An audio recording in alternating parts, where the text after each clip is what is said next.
భూస్వాములకు, పెత్తందారులకు, రజాకారులకు, వాళ్ళ అణిచివేతకు వ్యతిరేకంగా పోరాడిన యోధుడు పండగ సాయన్న.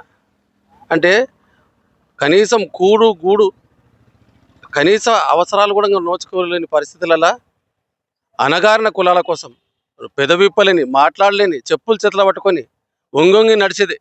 అంటే అణచివేతకు గురైన ప్రజల కోసం పోరాడితే పోయేదేముంది, బానిస సంఖ్యలు తప్ప అని పోరాడిండు బహుజన వీరుడు పండగ సాయన్న.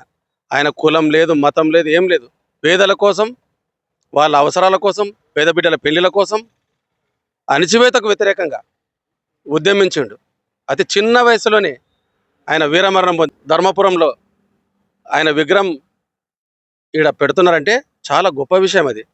అంటే ఇప్పుడు కూడా ఈయన స్ఫూర్తిగా తీసుకొని ఈ ఎక్కడైనా సరే అణచివేతలకు వ్యతిరేకంగా, అంటే ఎవరు కూడా ఒకరు పరస్పర సహకారంతో ఉండాలి, ప్రతి ఒక్కరు కూడా సోదరభావంతో ఉండాలి, ఎవరికి ఆపద వచ్చినా ఇంకొకరు ఆదుకోవాలి అనే స్ఫూర్తి. ఆయన అణచివేతకు ఎప్పుడు కూడా సిద్ధంగా ఉండకూడదు, పోరాడాలి అనే స్ఫూర్తితోనే పెడుతున్నారు. కాబట్టి ఇక్కడ పండగ సాయన విగ్రహం పెడుతున్నారు. కాబట్టి రేపు అందరూ బహుజనులందరూ కుల మతాలకు అతీతంగా అందరూ ఈ పండగ సాయన విగ్రహం ఆవిష్కరణకు, ధర్మపురంలో పెడుతున్న పండగ సాయన విగ్రహ ఆవిష్కరణకు అందరూ వచ్చి విజయవంతం చేయాల్సిందిగా సవినయంగా మనవి చేస్తున్నాం.